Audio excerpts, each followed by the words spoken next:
युद्ध की स्थिति में किस तरह के सायरन बजते हैं शायद आपने कभी सुने होंगे। नमस्कार दोस्तों, मैं हूं Deepak Singh, times of state से। युद्ध की स्थिति में किस तरह के सायरन बजते हैं शायद आपने कभी सुने होंगे। जो लोग 1971 के बाद जिन्होंने जन्म लिया है, जिसमें हम भी शामिल हैं, हमने कभी भी ना युद्ध देखे हैं ना युद्ध के सायरन सुने हैं। टेलीविजन पर जरूर देखे हैं, न्यूज चैनल पर जरूर देखे हैं, लोगों ने देखे होंगे, लेकिन कभी इतने बड़े पैमाने पर युद्ध नहीं हुआ और ना ही कभी सायरन की आवाज सुनी है। अब जब से रशिया का या इजराइल का युद्ध शुरू हुआ है, तब से टेलीविजन के ऊपर, न्यूज चैनलों के ऊपर आप जरूर सायरन की आवाज सुन रहे होंगे कि इस तरह के सायरन बजते हैं। लेकिन जब सायरन बजता है तो लोगों को करना क्या चाहिए? हम लोगों को उस परिस्थिति में करना क्या चाहिए? कैसे इस स्थिति में अपना बचाव करना है? जब हवाई हमला हो, सायरन बजे, तब हमें क्या करना है? क्या ग्राउंड पर स्पॉट लेट जाना है, पेट के बल लेट जाना है, या उल्टा लेट जाना है? किसी को चोट लग जाए, कहीं आग लग जाए तो क्या करना है? रात के अंधेरे में घर की जो लाइट्स हैं उनको क्या बंद रखना है या ऑन रखना है? उस परिस्थिति में क्या करना है? जो लोग गाड़ियां लेकर ट्रैवल कर रहे होते हैं, वो गाड़ियों के साथ, क्योंकि गाड़ियों में लाइटें लगी होती हैं रात को, तो ऐसे में कोई हवाई हमला हो जाए तो उन लोगों को किस तरह से उस परिस्थिति से निपटना है?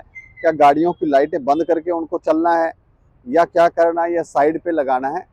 ये सारे सवाल आपके मन में भी आते होंगे। इन सारे सवालों के जवाब आपको कल 7 मई को मिलेंगे, जब पूरे देश में मॉक ड्रिल की जाएगी। युद्ध के लिए आप सबको तैयार किया जाएगा, हम सबको तैयार किया जाएगा, और पूरे देश में, पूरे देश के साथ साथ जम्मू कश्मीर, आप जानते हैं कि यहाँ तो आतंकवादियों का, पाकिस्तानियों का पहला निशाना ही जम्मू कश्मीर है। जम्मू कश्मीर के नागरिक हैं, हम लोग हैं। कभी भी हम पर हमला कर देते हैं, कभी भी बेकसूर लोगों को मार देते हैं। पहलगाम आतंकी हमले के बाद परिस्थितियां किस तरह से बदलती जा रही हैं वो आप देख रहे हैं। पाकिस्तान का इस समय क्या हाल है वो भी आप देख रहे हैं। उनके ऊपर किस तरह के एक्शन हो रहे हैं वो भी आप देख रहे हैं। कल चुनाव का पानी रोक दिया था, उससे तो पाकिस्तान में हड़कंप मच गया था, और लोगों ने पहली बार देखा जो चुनाव जिसमें इतना ज्यादा पानी होता है, लोग दूर से देखकर सहमे रहते हैं कि हम चुनाव दरिया के पास नहीं जाएंगे। कल सब लोग बीच में घूम रहे थे, क्योंकि सारा का सारा पानी ही सूख गया था। तो जब पानी सूख गया तो लोगों की किसी का ठिकाना नहीं। कहीं तो जम्मू से और अलग अलग जगहों से स्पेशली देखने आए कि सूखा हुआ चुनाव दरिया कैसा दिखता है। तो अब आपको युद्ध के लिए तैयार किया जा रहा है। 7 तारीख को, 7 मई यानी कि कल, मॉक ड्रिल की जाएगी पूरे देश में। सायरन बजेंगे, और उस सायरन जब बजेंगे तो आपको किस तरह से व्यवहार करना है। कुछ बातें हमारे पास भी पहुंची हैं, हम थोड़ा सा आपको जानकारी दे देते हैं जो हमारे पास है। इन्होंने कहा कि जानकारी है, उन्होंने कहा कि 1971 के बाद जिन लोगों ने जन्म लिया है, जिन युवाओं ने जन्म लिया है, उनको युद्ध की स्थिति में कैसे व्यवहार करना है उसकी जानकारी नहीं है। तो किसी को भी जानकारी नहीं है, जो 1971 के बाद जन्मे हुए हैं, तो किसी को भी जानकारी नहीं है, इसलिए जानना बहुत जरूरी है। इसलिए उन्होंने कहा कि प्रशासन इसके लिए पूरी तरह से लोगों को कल तैयार करेगा, बच्चों को, युवाओं को। कुछ जगहों पर तो सायरन बज भी रहे हैं आज स्कूलों में। स्कूल जो है स्वयं इनिशिएटिव ले रहे हैं, सायरन बजा रहे हैं और बच्चों को तैयार कर रहे हैं कि जब सायरन बजेगा तो आपको क्या करना है। तो इस तरह की तस्वीरें आ रही हैं कि बच्चे टेबल, जो चेयर लगी होती है, डेस्क लगे होते हैं, उसके नीचे बैठ जाते हैं या लेट जाते हैं। इस तरह की तस्वीरें आ रही हैं सायरन बजने के बाद। तो तैयारियां आज से ही कुछ राज्यों में, कुछ स्कूल वालों ने शुरू की हैं, लेकिन कल पूरे देश में होंगी। तो ये कहते हैं कि ऐसी परिस्थितियों में नागरिकों को घबराना नहीं है, बिल्कुल नहीं घबराना है, और उसके लिए सोच समझकर सुरक्षित स्थान पर चले जाना है। और जैसे ही सायरन बजे, जैसे ही इसकी चेतावनी आपके पास, आपको सायरन की आवाज सुनाई दे, तो सभी लोगों को तुरंत सुरक्षित स्थान पर चले जाना है। अब वो सुरक्षित स्थान कौन सा है वो कल शायद मॉक ड्रिल जब होगी तब आपको बताया जाएगा कि कौन सा सुरक्षित स्थान है।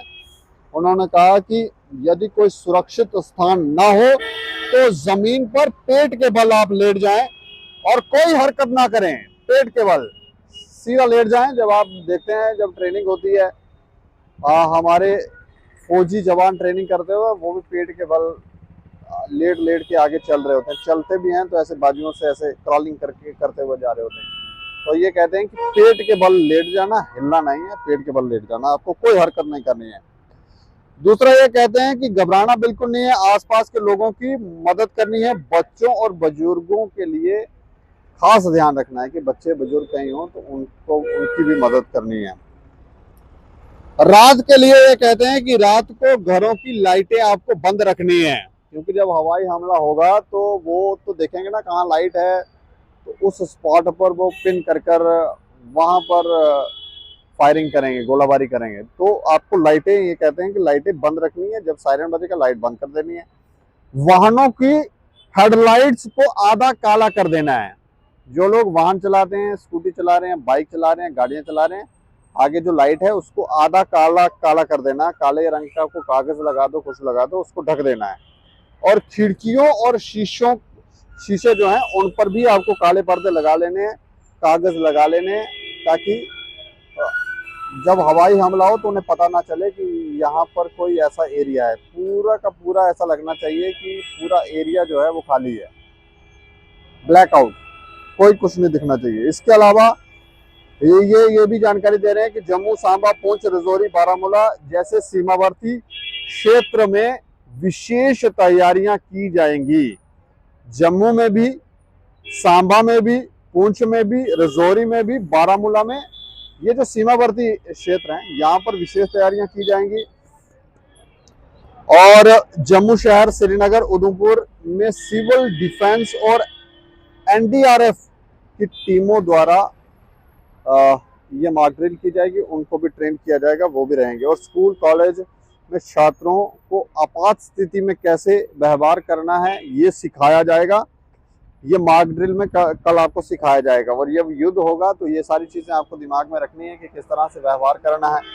ये कहते हैं कि जब आग लगती है किसी स्थान के ऊपर तो उस स्थिति में आपको अधिकतम 3 मिनट के अंदर वो भवन या वो जो भी स्पॉट है उसे खाली करना है, ये अनिवार्य है। तो इसके अलावा वो कहते हैं भवनों से अफरा तफरी नहीं मचानी है, वहां पर आपको ज्यादा, एक तो घबराना नहीं है, अफरा तफरी नहीं, और उसको खाली भी करना, वहां से दूरी भी बनानी है ताकि आप सुरक्षित रहें। और अगर कोई बेहोश हो जाए तो उससे पानी के छींटे मारने हैं, और तंग कपड़े अगर उसने पहने हुए हैं तो उसको ढीला कर देना है। इसके अलावा साफ कपड़े या पट्टी से खून को रोकना है। साफ कपड़ा आपके पास है तो उसे, और जलने या चोट के स्थान को भी ढक देना है, जहां से रक्त निकल रहा हो, खून निकल रहा हो, तो ऐसी जगहों पर यह करना है। घायल अंगों को ज्यादा हिलाना ढुलाना नहीं है, इससे बचना है।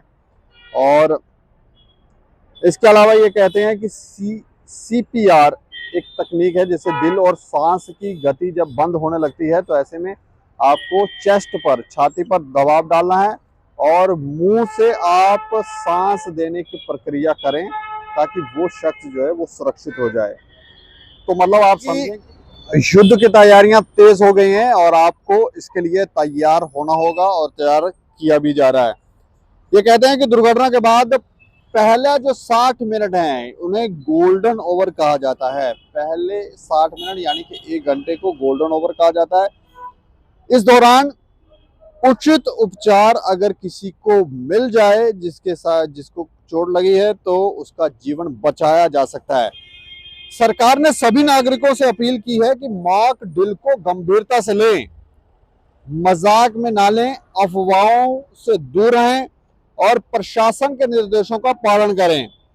जम्मू कश्मीर प्रशासन द्वारा हेल्पलाइन नंबर भी जारी कर दिया जाएगा। उस हेल्पलाइन पर आप कॉल करके इमरजेंसी स्थिति में कॉल करके वहां से सेवाएं ले सकते हैं। तो आपको मजाक में चीज़ें नहीं लेनी है, क्योंकि 1971 के पहले परिस्थितियां कैसी थी वो उन लोगों को पता होगी जो उस दौरान उन युद्धों को उन्होंने देखा होगा, सायरन कैसे बज रहे हैं, उनकी आवाज़ें, सायरन लगाए भी जा रहे हैं।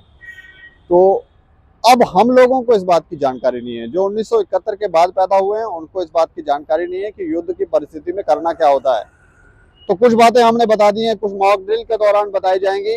इन सारी बातों को गंभीरता से लेना है, खुद को तैयार करना है और पाकिस्तान को मुंह तोड़ जवाब देना है, ताकि ये आतंकवाद, जो बेकसूर लोगों का खून पाकिस्तान बहा रहा है, वो जड़ से ही समाप्त हो जाए और पाकिस्तान जैसा शब्द इस धरती पर रहे ना, कोई जाने ही ना कि पाकिस्तान भी था। आप क्या चाहते हैं, इस पर अपनी राय रखें। इस वीडियो को ज़्यादा से ज़्यादा शेयर भी करें और देख रहे हैं टाइम्स ऑफ स्टेट। मुझे और मेरे सहयोगी को दें इजाज़त। नमस्कार।